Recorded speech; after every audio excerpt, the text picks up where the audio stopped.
Það eru takmörk fyrir því hverju hægt að gera grín að. Í dagsljósinu virðist heimurinn vera grænn og fagur, en þegar skyggja tekur fara undarleg og oft óhugnanleg öfl á kreik. Við skulum draga frá leiktjöldin og kynnast veröld þar sem myrkra öflin ráða ríkjum. Velkomin til myrkra heima.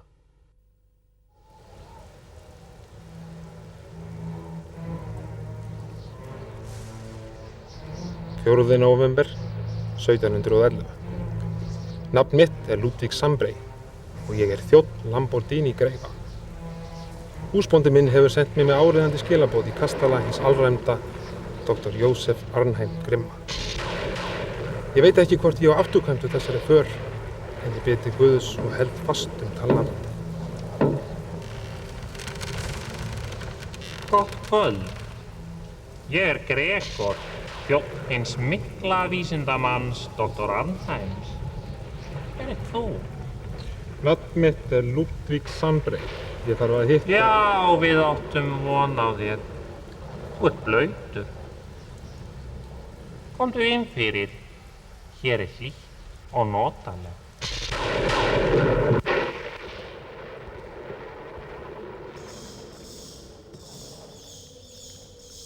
Kakó. Takk.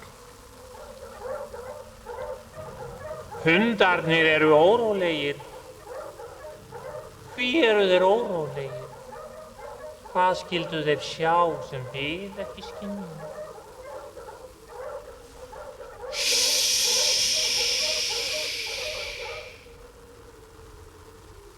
Kom! Kom!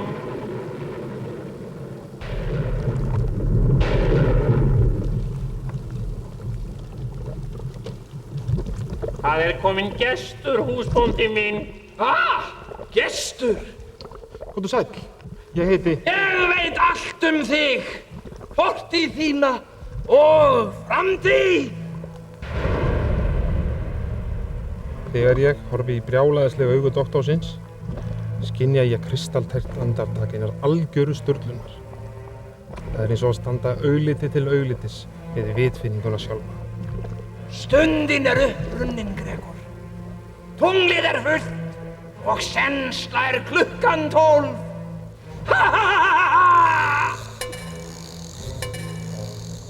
Hefjumst handa! Hefjumst handa! Gjörðu svo vel, húsbóndi minn. Þú hefur verið kallaður til vitnis, kæri Ludvig, að mesta atburði mannkynssögunnar. Nafn mitt verður á allra vörum. Meistari Arnheim, ofurmennið Arnheim. Nú drekk ég þessa mikstúru og hún gjöra mig að fullkomnasta manni á jarðríki.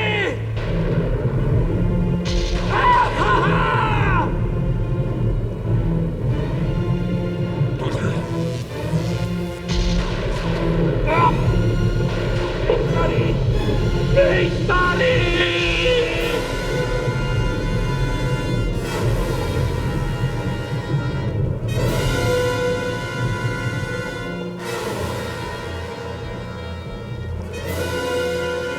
Ég finna líkaminn minn að breytast. Nei! Ég hef ekki stjórn á hreyfingunum. Nei! Ég er að jórna svolítið.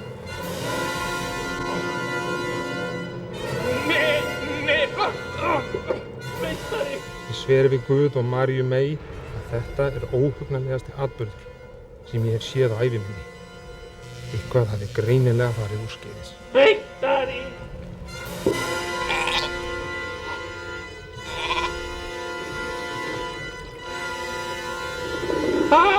Meistari! Meistari! Meistari! Meistari!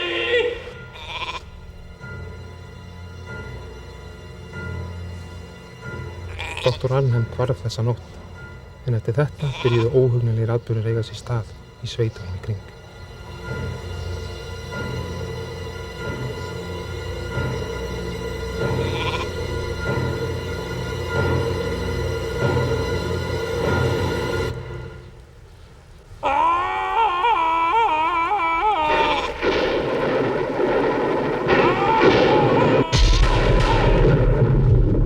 Hákon náði sér aldrei eftir þennan atburð.